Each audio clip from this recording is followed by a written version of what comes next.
What is up, guys? Arm here today, and today I have for you another one of the dungeon videos in under 4 minutes. So today's dungeon we're going to do is Gloomdross Incursion, and yeah, we're going to give you the whole walkthrough on the dungeon in 4 minutes, so you know what you're getting into before you start it up. So you saw me highlighting on the map reel there, right there, and you can actually see my teammates fighting it right now over by Tanjai Kiln. There's a boss that spawns right at the start of the dungeon, and you need to kill this boss in order to proceed. When that boss is killed, it spawns a dimensional core, which you can then actually begin doing the dungeon, the actual dungeon. So what you need to do for this phase of the dungeon is you need to defend the core that spawns. It takes about 5 minutes for each of these, and you just basically sit here and defend the waves that come after the enemies. For this first one, there's another like secret sort of mechanic. I don't know if it's secret. I don't know if that's the right word to use, but allies will spawn. So you see right here, these enemies spawn, and if you go ahead and kill these guys, which doesn't take very long, they're pretty easy. There's a guy here. You can pick up the guy, and then you can bring him back to the core that's being taken care of over here.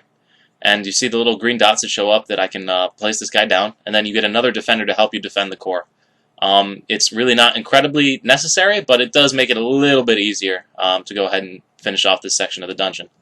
But anyway, and then little bosses will spawn, you see on the map. They have about 300,000 health, and you have to go ahead and knock them out. But anyway, when you finish this, you're going to see here, we're going to get a little notification that pops up saying that the core has been completed, and it's fully activated. And we have to go over to the next one. The next one is over at the stump yards, so just go ahead and jump over and glide on over to the stump yards.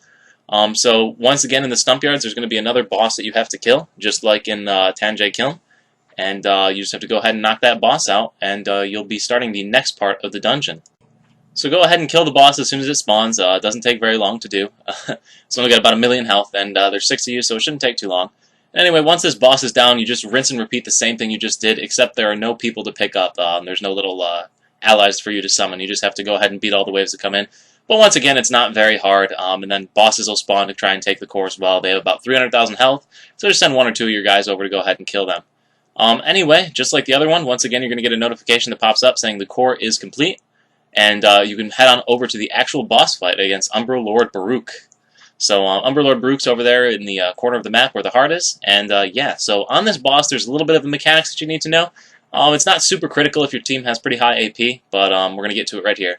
So you're going to see this thing that a seed is spawning around Umbra Lord Baruch. You need to CC the boss here, and you need to use a stun, yeah, pretty much a stun. Otherwise, he will do it like a knockdown thing. So you see the team missed the stun there. And we kind of screw up the mechanics pretty bad because everybody's got high AP and they just want to burst through it. So I'm going to actually have a little separate part where I do the actual mechanics. But this seed that spawns here, you need to stand yourself behind this seed, whoever the farthest away player is. Because ads will spawn and they will heal Umbra Lord Baruch, which actually will happen in this bit right here when those ads get to it. But if you don't jump behind the seed, then they do get to him and they do heal him. So I'm going to just actually show that mechanic right here, that whole bit of mechanics that didn't happen with the team right there. And so you see the seed is appearing around him. So it's going to be a seed spawns, and then you have to CC him using a stun. I only had my double knockdown spec when I did it, so I had to do a knockdown. As you see, he pops up and does like a knockdown sort of thing. So what's going to happen now is once that seed spawns, he's going to jump to you behind the seed. So when he's behind the seed, if he's behind the seed, he can't be healed by the ads. The ads have to walk to him to heal him, and the seed captures them. So now in this next phase here, there's going to be a breath shot thing. So when the boss jumps to the center of the map, he's going to shoot like a laser beam out of his mouth.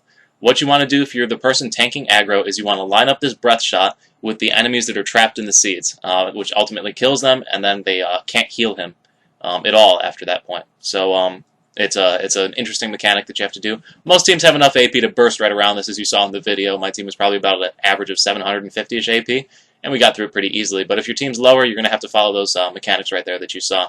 So anyway, thanks for watching, guys. Hope you found this video helpful. If you did, please leave a like and subscribe. I got more of these videos coming out, and we'll see you at the next video. So peace. Thanks for watching.